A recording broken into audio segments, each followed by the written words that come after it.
All right, this is part two of my video from the module 2 and 3 problems.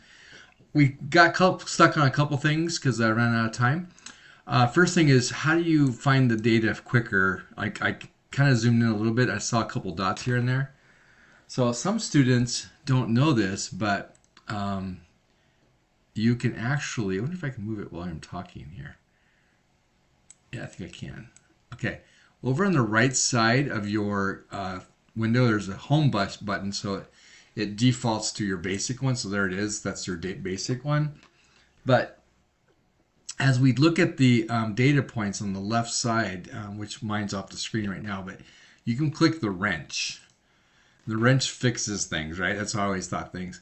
So the x-axis, and you can even put a little label here if you want. You can say income, and it puts it on the x-axis. You can't see it because it's hiding behind it.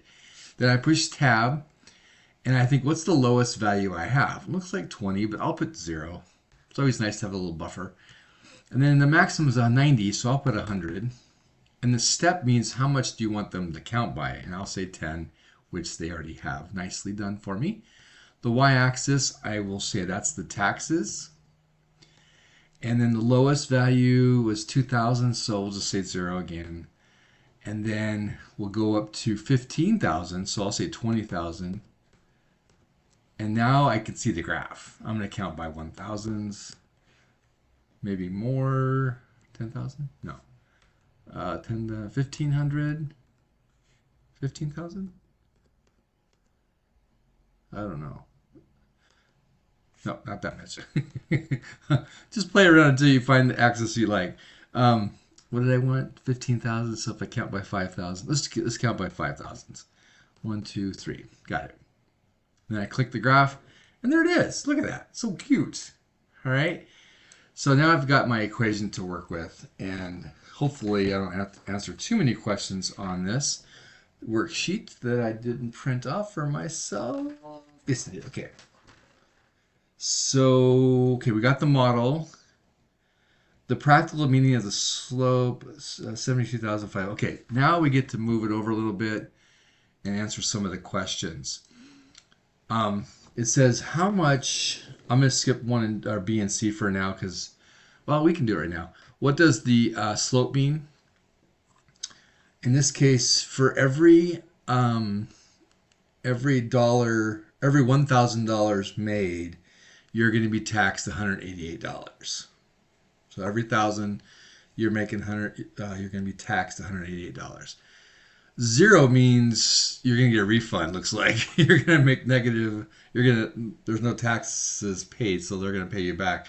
Some people, to get that done, I don't know taxes, but we also have to worry about this word extrapolation versus interpolation.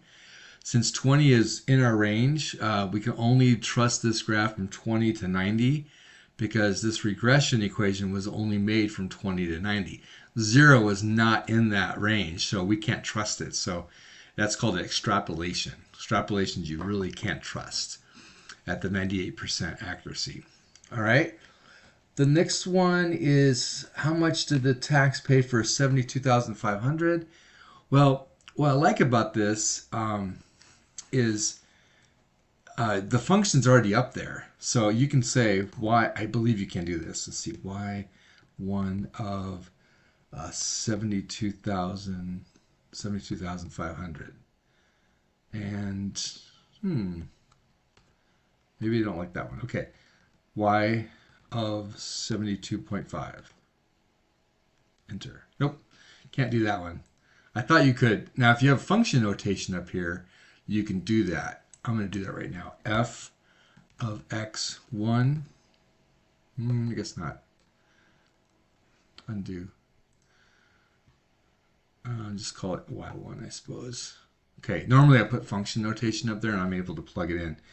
But the second plan is to make x be 72, because now we're working on the graph, not the table. So x equals 72,500. Okay, because remember you don't want to put the zeros in there.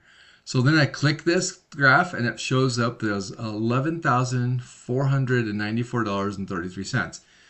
So I'm gonna double check because 70,000 was 10,000, 80,000 was 13,000. So yeah, 11,000's reasonable answer. So that would be my answer for question D. The other question says if your taxes were $12,000, so we're gonna put 12,000, y equals 12,000. And we're going to see how much our income was. And our income is $75,187, or $75.2 thousand. Okay, the Elon Musk question. I'm not sure I want to play this one because it's going to go way off the screen. But I wanted to talk about this on G. It's going to be off the chart, so it means it's not going to be trustworthy on this graph. Plus, people that have that kind of money, they have tax accountants that can actually take off some of their responsible parts to their income, like charitable contributions, investment losses, and all that stuff. They get to write those things off. So their $200 billion income goes down to like 100 billion or maybe 50 billion. And so then they only have to pay so many taxes. And some of those people already have money kind of tucked to the side, so they just pay it quarterly as it is because they're probably self-employed. All right, I think I answered the questions there and there. So hopefully that helps a little bit with the Desmos deal. And if you want to do the function notation one, you just push this as x, just change your x1 to x, and then you just go f of x. And then I think that doesn't work now, darn it. Y equals f of x. Okay. Oh, okay, that works there. Now, maybe if I put this as y equals f of x, I can put f of 5 in. No, okay, I'm going to keep playing with that. That's not working when it's regression. I can usually do, let me prove I'm right, okay?